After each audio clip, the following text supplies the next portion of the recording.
단어를 들어보신 적이 있으십니까? 처음 들어보는 분도 계실 거고 어딘가에서 들어본 것 같은 분도 계실 것 같습니다. 그런데 설명해 보라고 제가 질문을 드리면 이게 무슨 뜻이지? 설명하기는 어려운 그런 단어일 것 같습니다. 이 노스텔지어 네이버 국어 사전에 쳐봤습니다. 고향을 몹시 그리워하는 마음 또는 지난 시절에 대한 그리움. 쉽게 말해 고향에 대한 그리움, 우리가 향수라고 부르는 것이죠. 고향에 대한 향수는 우리로 하여금 따뜻함과 애틋함을 느끼게 합니다. 그때의 분위기, 말투, 당시의 거리의 풍경, 그때 했던 놀이 혹은 갖고 놀았던 장난감, 이 모든 것들이 우리에게 향수가 되고 그래서 레트로가 유행하기도 합니다. 최근에 TV가 이제 거실에 틀어져 있어서 지나가다가 봤더니 놀면 뭐하니라는 프로그램에서도 80년대 서울 가요제라고 해서 옛날 노래들을 하는 프로그램을 하더라고요. 이런 레트로가 유행하고 있는 것이죠. 많은 사랑을 받았던 드라마 폭삭 속았수다 역시 이러한 분위기입니다. 드라마의 그 주인공들이 한 명이라고 볼 수는 없고 여러 명이 다 주인공인데 거기서 금명이, 딸 금명이가 몇 년생이냐면 1968년생입니다.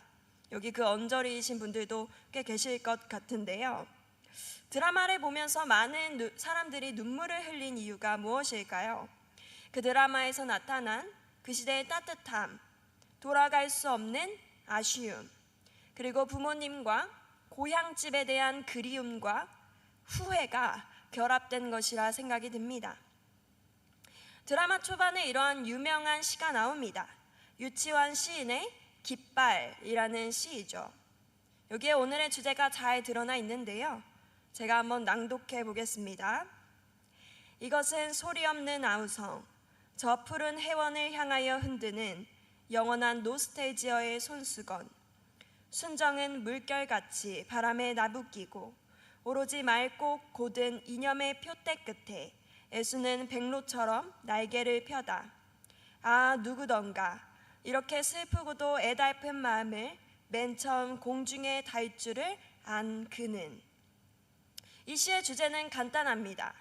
닿을 수 없는 이상, 닿을 수 없는 이상향에 대해서 얘기하고 있습니다. 멀리 저기 푸른 해원이 보입니다. 그 시절의 순정은 바람에 나부끼고 있습니다. 맑고 고든 그때의 신념이 마치 표대와 같이 서 있습니다. 하지만 매달려 있는 이 깃발은 결코 날아갈 수 없습니다. 가보지 못한 그 푸른 해원, 그 이상향에 결코 도달할 수 없는 모습에 있습니다. 그렇기 때문에 묶여있는 이 깃발의 감정을 마지막에 이렇게 표현하고 있는 것이죠. 슬프고도 애달픈 마음이 공중에 매달렸다.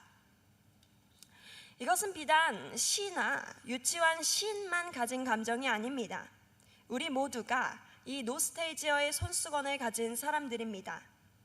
여러분은 혹시 향수를 느껴보신 적이 있습니까? 내가 살면서 가장 돌아가고 싶었던 때는 언제입니까?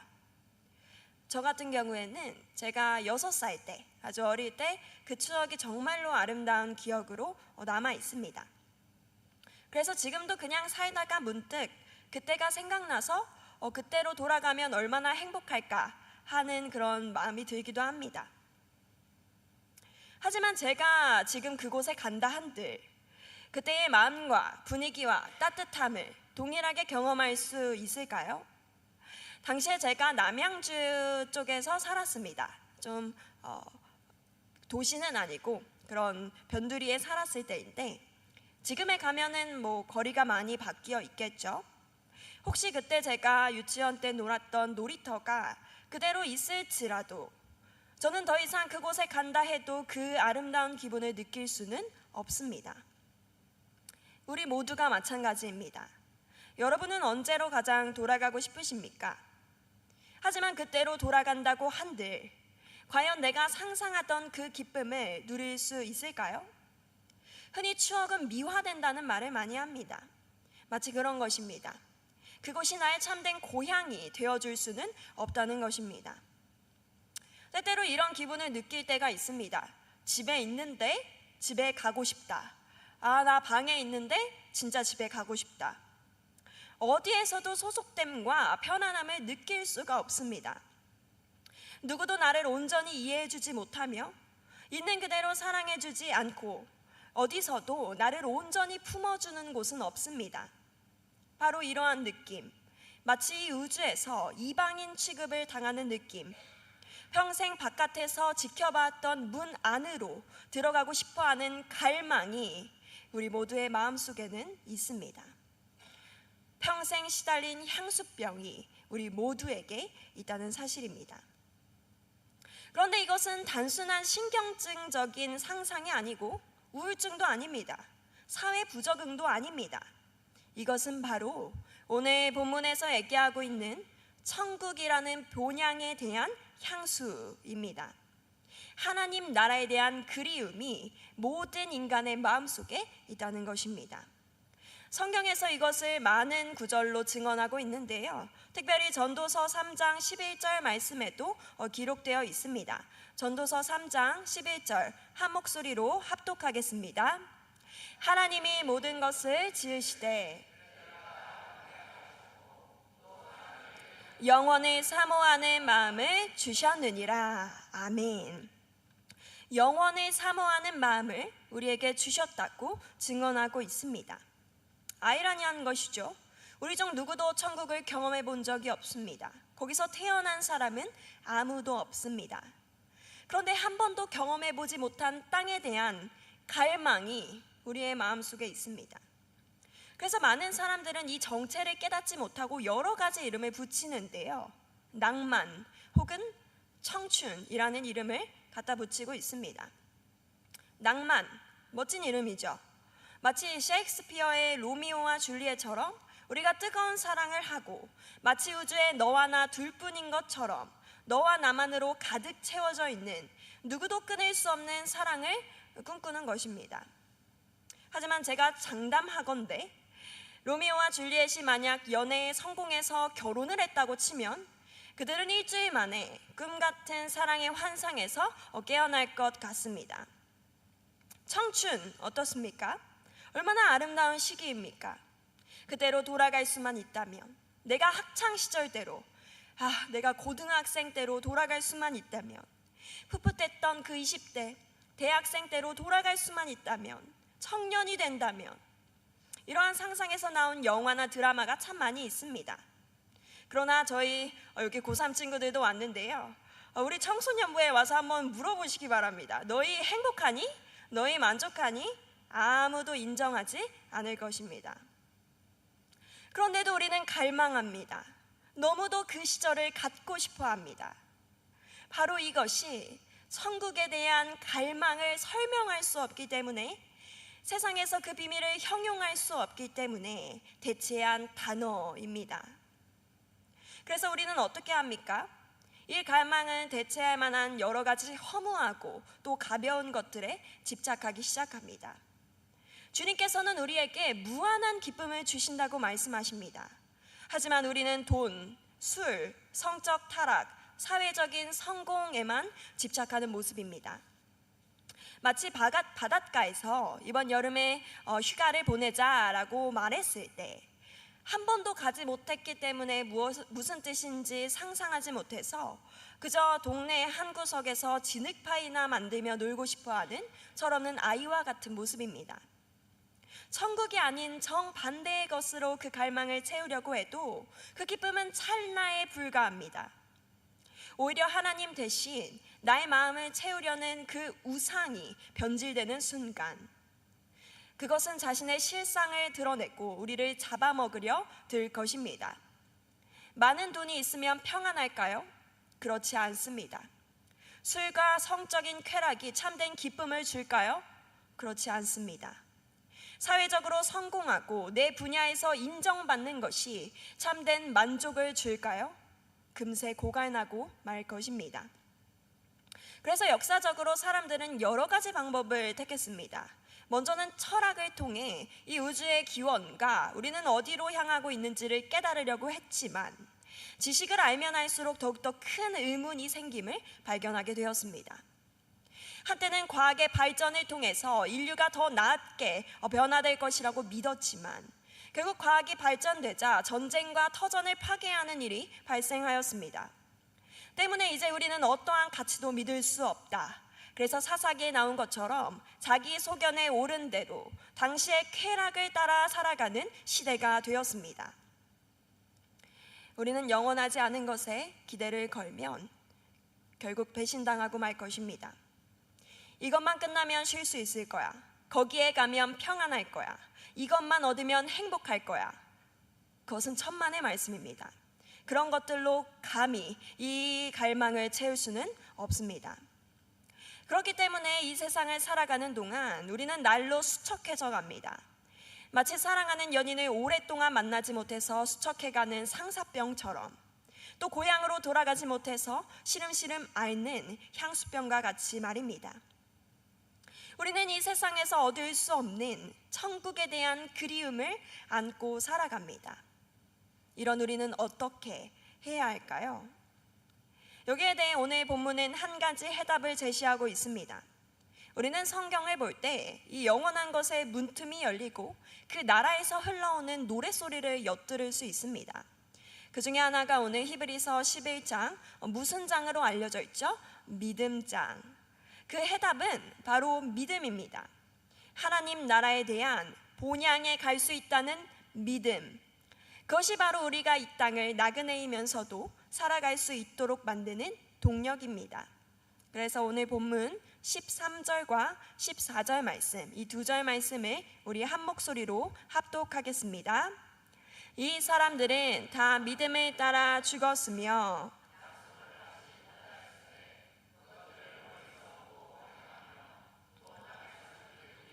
나그네임을 증언하였으니 그들이 이같이 말하는 것은 자기들이 본향 찾는 자임을 나타냄이라. 아멘.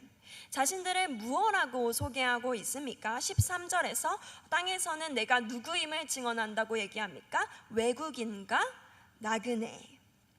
우리 믿음의 선진들, 히브리서 11장에 앞서 등장하는 아벨, 에녹, 노아, 아브라함, 이들은 증언하였습니다. 우리는 외국인이다. 우리는 나그네이다. 자신의 실체를 알았던 것이죠. 우리도 마찬가지입니다. 이 땅을 살아가는 동안 우리는 모두 외국인이며 나그네입니다. 그러면서 14절에서 이어서 우리의 정체성을 소개하고 있죠. 자기들이 본향 찾는 자임을 나타냄이라. 믿음의 선진들은 왜 자신들이 외국인이며 나그네라고 증언하며 하나님의 뜻에 순종하며 살았습니까? 그들이 본향을 찾는 사람들이었기 때문입니다. 아브라함은 우리가 잘 알고 있듯이 많은 재산을 가진 부자였습니다. 하지만 본토, 고향, 친척, 아버지의 집을 떠나 하나님이 보여주신 알지 못하는 땅을 향하여 전진하였습니다. 그가 이러한 나그네와 외국인을 자처한 이유가 무엇입니까? 어떻게 우리는 이해할 수 없는 알지 못하는 하나님을 믿고 뜻에 순종하면서 살 수 있겠습니까? 바로 더 나은 본향이 있음을 믿음으로 가능하게 됩니다. 바로 이러한 믿음의 사람에게 하나님이 어떻게 반응해 주시는지 이어서 16절에 말씀하고 있습니다. 16절 또한 한 목소리로 합독하겠습니다. 그들이 이제는 더 나은 본향을 사모하니 곧 하늘에 있는 것이라. 이러므로 하나님이 그들의 하나님이라 일컬음 받으심을 부끄러워하지 아니하시고 그들을 위하여 한 성을 예비하셨느니라. 아멘. 맞습니다. 하나님이 그들의 하나님이라 일컬음 받으심을 부끄러워하지 아니하시고, 이것은 놀라운 응답입니다. 하나님이 우리를 받아주신다는 사실입니다. 우리를 인정해 주십니다. 우리 모두는 한 가지 두려움을 안고 살아갑니다. 쫓겨남, 소외됨, 무시당함, 유배됨, 어디도 돌아갈 곳이 없는 상태, 이런 여러 가지 단어로 표현되지만 결국 이 모든 두려움은 한 가지 실체를 가리키고 있습니다. 철저하게 바깥에 버려진 것. 하나님의 임재에서 쫓겨나고 모든 것을 아시는 그분께서 내가 너를 도무지 알지 못한다 라고 말씀하시는 것, 바로 그것이 인간의 최고의 두려움입니다. 하나님께서 나에게 내게서 떠나가라 라고 말씀하신다면 우리는 과연 어디로 가겠습니까?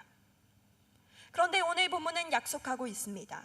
천국을 믿고, 우리가 천국에 갈 것을 믿고 나그네로 살아간 자들에게 하나님께서는 그들의 하나님이라 일컬음 받으심을 부끄러워하지 아니하실 것입니다. 그것이 얼마나 놀라운 약속입니까? 우리는 들어오라고 부름을 받았습니다. 우리는 환영받습니다. 영접받습니다. 인정받을 수 있습니다. 나의 하나님이라고 그분을 부를 수 있습니다. 바로 이것이 우리가 평생 시달린 향수가 가리키는 고향집이며 그리움에 잠긴 노스텔지어의 손수건이 날아갈 장소입니다. 헛된 우상을 의지하지 말고 이제 영원한 하나님 나라를 사모하는 우리가 되었으면 좋겠습니다. 이 세상의 것들을 의지하기보다 하나님 나라를 믿음으로 그분의 뜻에 순종하며 먼저 구하는 우리 모두가 되기를 소망합니다. 그런데 이렇게 천국에 돌아가는 것이 우리에게 확신을 주지는 않습니다. 너에게 구원의 확신이 있느냐라고 물었을 때 얼마나 거기에 자신 있게 대답할 수 있을까요? 이것은 결코 쉽게 얻을 수 있는 게 아닙니다. 그래서 성경은 처음부터 끝까지 이 주제에 대해서 이야기를 하고 있는데요. 집으로 돌아가는 여정입니다. 창세기의 처음을 생각해 봅시다. 어떻게 시작합니까? 에덴에서 쫓겨난 사람, 하나님께 죄를 지음으로 더 이상 하나님의 집, 하나님의 동산에 살지 못하고 이방인으로 분리되어 쫓겨난 아담과 하와의 이야기로부터 성경은 시작됩니다. 그 후로 이스라엘의 역사를 살펴봅시다. 이들은 어떻게 살아갑니까? 그들의 역사는 철저히 유랑하는 역사였습니다. 그들은 정착하지 않는 유목민으로 살았고 이스라엘이라는 나라를 세운 뒤에도 많은 역사 동안 지금 에스겔서 묵상하고 있는데 다른 나라들의 압제를 받으면서 살아갔습니다. 그 나라의 정체성을 드러내지 못했습니다. 이것은 오늘날 우리에게도 마찬가지입니다. 우리는 하나님을 믿는다고 말은 하지만 교회는 나오지만 여전히 떠도는 것처럼 인생을 살아갑니다. 하나님을 아버지라 부르지만 어디에도 기댈 곳이 없는 것처럼 여전히 내 힘으로 살아가려고 합니다. 어떻게 이런 우리에게 평안을 얻을 수 있겠습니까? 우리는 어떻게 구원을 받을 수 있겠습니까? 만약 그 날에 하나님께서 내가 너를 도무지 알지 못하니 내게서 떠나가라 라고 말씀하신다면 우리는 어디로 가야 할까요?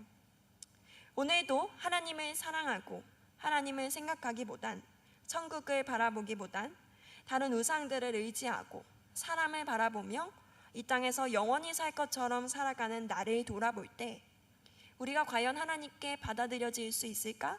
라는 그런 확신 없는 불확실함이 우리의 마음속에 있습니다. 그런데 오늘 본문 13절에서는 어렴풋한 힌트를 우리에게 주고 있습니다. 13절의 시작은 이렇게 시작합니다. 이 사람들은 다 믿음에 따라 죽었으며 약속을 받지 못하였으되 그것들을 멀리서 보고 환영하며. 이 사람들, 믿음으로 죽은 그들은 뭘 받지 못하였다고 얘기합니까? 약속을 받지 못하였다라고 설명합니다. 아벨, 에녹, 노아, 아브라함, 우리가 너무도 존경하고 주일학교 성경을 가리킬 때 빠짐없이 등장하는 이들이 약속을 받지 못하였다라고 말씀합니다. 하지만 그것을 멀리서 보고 환영했다고 또한 이어서 설명하고 있습니다. 그것을 나는 받지 못했지만 멀리서 바라보는 것만으로도 내 가슴이 뛰어서 나의 온 삶을 하나님의 손길에 바칠 수 있었고 결국 영원한 성을 상속받은 이들, 바로 그것에 대해 설명하고 있습니다. 그럼 도대체 이들이 받지 못한 그 약속, 멀리서 바라보는 것만으로도 가슴 뛰며 환영하게 되었던 그 약속은 무엇입니까? 요한복음 8장 56절, 이 요한복음 8장 56절을 우리 한 목소리로 합독하겠습니다. 너희 조상 아브라함은 나의 때 볼 것을 즐거워하다가 보고 기뻐하였느니라. 아멘. 아브라함은 어떠한 약속을 멀리서 보고 즐거워하고 기뻐했다고 말씀합니까? 나의 때 볼 것을 즐거워하였다. 여기서 나는 누구를 가리키죠? 예수님입니다. 우리가 의지할 약속, 우리 믿음의 토대가 바로 여기에 있습니다.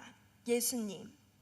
굳게 닫힌 문틈을 비집고 들어오신 분, 기어코 그 문을 활짝 열어서 우리가 돌아갈 집을 예비하신 분, 바로 우리에게 오신 예수 그리스도이십니다. 믿음의 선조들은 이것을 경험하지 못했지만 바라보고 믿었으며 우리는 이 약속을 이미 누린 사람들이 아닙니까? 얼마나 복된 시기인지 모르겠습니다. 하나님의 집에서 쫓겨난 우리를 다시 하나님 아버지의 품에 안기게 하기 위하여 탕자의 비유에서 맏아들이 되어주신 예수님께서는 방탕한 둘째를 찾으러 집을 떠나셨습니다. 그분은 영원한 하늘의 집을 떠나서 낮고 천한 불확실한 우리에게 오셨습니다. 그리고 유랑하는 삶을 사셨습니다. 이렇게 말씀하셨죠. 여우도 굴이 있고 공중의 새도 거처가 있으되 나는 머리 둘 곳이 없구나. 바로 이것이 예수님의 삶이었습니다. 그분께서 쫓겨나신 이유는 바로 우리를 들어오게 하기 위함이었습니다. 그 십자가 위에서 예수님께서 하나님께 외면당하신 이유는 그 하나님의 얼굴이 우리를 향하게 하시기 위함이었습니다. 그렇기 때문에 에베소서 말씀은 이 예수님의 사역에 대해 이렇게 찬양하고 있습니다. 에베소서 2장 12절부터 13절 말씀을 우리 한 목소리로 읽겠습니다. 그때에 너희는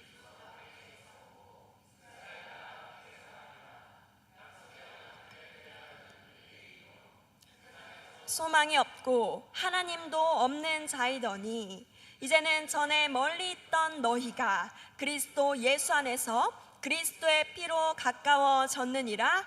아멘. 그래서 이어서 이렇게 말씀하죠. 예수님은 우리의 화평이신지라. 영원한 집에 높이 쌓인 담을 자신의 육체로 허시고 우리가 하나님께로 돌아갈 집을 만드셨습니다. 그렇기 때문에 이어지는 이 에베소서 2장 19절은 이렇게 선언하고 있습니다. 우리 19절 말씀 한 목소리로 읽겠습니다. 그러므로 이제부터 너희는 외인도 아니요 나그네도 아니요 오직 선도들과 동일한 시민이요 하나님의 권속이라. 아멘. 이제 우리는 외인이 아닙니다. 나라가 없는 외국인이 아닙니다. 집 없는 나그네가 아닙니다. 우리는 하나님 나라의 시민이며 돌아갈 아버지의 집이 있는 하나님의 권속, 아들과 딸이라고 말씀하고 있습니다. 그렇다면 이제 우리는 어떻게 구체적으로 살아가야 할까요? 에베소서 말씀은 이어서 이렇게 권면하고 있습니다. 그러므로 그리스도 예수 안에서 하나님이 거하실 성전으로 너희가 함께 지어져 가라. 이 말씀은 우리가 서로를 어떻게 대해야 되는지를 나타내고 있습니다. C.S. 루이스는 그의 저서 영광의 무게라는 책에서 이렇게 얘기하고 있습니다. 제가 읽겠습니다. 평범한 사람은 없습니다. 우리가 대화를 나누는 이들은 그저 죽어서 사라질 존재가 아닙니다. 국가, 문화, 예술, 문명과 같은 것들은 언젠가 사라질 것이며 그것들의 수명은 우리 개개인에 비하면 모기의 수명과 다를 바 없습니다. 그러나 우리가 농담을 주고받고 같이 일하고 결혼하고 무시하고 이용해 먹는 사람들은 불멸의 존재들입니다. 불멸에 소름 끼치는 존재가 되거나 영원한 광채가 될 이들입니다. 우리는 이렇게 생각합니다. 나 자신이 영원히 살 것, 그리고 하나님께 받아들여지며 영광스럽게 될 것은 염두에 두고 살아갑니다. 하지만 나의 옆 사람, 내 이웃의 영광에 대해서는 생각하지 않습니다. 그러므로 C.S. 루이스는 그 이웃을 바라볼 때 영광의 무게를 나의 등에 얹고 겸손하게 대해야 된다는 것을 당부하고 있습니다. 지금 이 시간에 나의 옆자리에 앉은 사람을 한번 바라봤으면 좋겠습니다. 네, 감사합니다. 한번 바라봤는데요. 이 사람은 어떤 존재입니까? 불멸의 존재입니다. 소름 끼치는 존재, 그러니까 영원히 심판받을 존재가 되거나 혹은 영원히 천국에서 보게 될 불멸의 존재입니다. 이곳에 계신 우리 모두는 천국에서 영원히 보기를 소망합니다. 그렇다면 우리가 이 옆 사람을 대할 때 조금 더 겸손하게, 조금 더 존중하면서 대할 수 있겠죠. 우정을 맺을 때, 사랑을 할 때, 함께 놀 때, 이 교회를 세워나갈 때 우리는 조금 더 경외심을 갖고 신중하게 나의 이웃을 대하며 살아갈 수 있습니다. 특별히 교회 안에서 그렇게 살아야 합니다. 요즘에 가난한 성도들이라고 불리는 분들도 많이 있고 여기저기 교회를 옮기는 분들이 있습니다. 물론 피치 못할 사정이나 이사의 경우에는 그럴 수 있습니다. 하지만 내 만족을 되는 교회, 그런 교회를 찾기 위해 여기저기 아무리 교회를 옮기더라도 여기가 진짜 내 교회다 싶은 곳은 어디에도 없을 것입니다. 정말 내 집 같고 마치 이곳을 오기 위해 내가 지음받은 것 같고 가족 같은 교회는 없다는 것입니다. 왜? 이 땅은 아직 온전한 천국이 아니기 때문입니다. 하지만 우린 이렇게는 할 수 있습니다. 바로 내가 속한 공동체를 이 천국을 미리 맛보는 곳으로, 하나님 나라의 공동체로 세워나갈 수는 있습니다. 바로 내 앞에 앉은 바로 그 형제 자매와 함께 말입니다. 그들은 참으로 거룩한 존재들입니다. 왜? 그 안에 바로 참으로 숨어 내주하시는 그리스도께서 계시기 때문입니다. 그러므로 이제 우리는 더욱 사랑하기를 원합니다. 고린도 교회는 정말로 많은 은사를 갖고 있었지만 사도 바울은 그들에게 조언합니다. 그 중에 제일은 사랑이라. 우리는 하나님 나라에서 영원히 함께 거할 존재들입니다. 물론 점점 더 지금보다는 성화되고 더 온유해지고 거룩하고 온전한 모습으로 그날에 바뀌게 되겠죠. 그래도 이곳에서 어쩌면 하나님께서는 미리 연습할 시간을 주신 걸지도 모릅니다. 우리가 영원히 함께 살아갈 연습을 바로 이 자리에서 할 수 있습니다. 우리는 이미와 아직 사이에서 살아갑니다. 이미 예수님께서는 하나님 나라의 문틈을 활짝 여셨습니다. 그리고 우리를 위한 거처를 예비하러 가신다고 말씀하셨습니다. 우리를 위한 성이 모두 예비된 그때 다시 이곳에 오셔서 우리와 영원히 함께 사실 것입니다. 하지만 아직 오지 않은 그때까지 우리는 서로 사랑하면서 왕이 오실 길을 예비하는 우리 교회가 되었으면 좋겠습니다. 그래서 이제 말씀을 마무리하며 마태복음 25장 34절 말씀을 읽고 마치고 싶습니다. 우리 한 목소리로 합독하겠습니다. 그때의 임금이 그 오른편에 있는 사람들에게 이르시되 나와 창세로부터 너희를 위하여 예비된 나라를 상속받으라. 아멘. 이제 말씀을 마무리하겠습니다. 우리 안에는 한 가지 갈망이 있습니다. 발견하지 못한 꽃의 향기, 들어보지 못한 곡조의 메아리, 아직 방문하지 못한 나라에서 온 소식을 우리는 갈망하고 있습니다. 이 갈망은 오직 하나님께 우리가 받아들여질 때 채워질 수 있습니다. 그러니 이제 예수님을 의지합시다. 그 십자가의 은혜로 하나님께 소망을 두며 믿음으로 살아갑시다. 또한 내 옆에 앉은 지극히 작은 한 사람에게 한 것이 곧 내게 한 것이라 하신 왕의 말씀을 기억하며 더욱 겸손하게, 더욱 사랑하며 함께 하나님의 나라를 이 땅 가운데 완성해 나가는 우리 모두가 되기를 소망합니다. 이 시간 함께 주의 나라가 임할 때 함께 찬양하고 기도하겠습니다.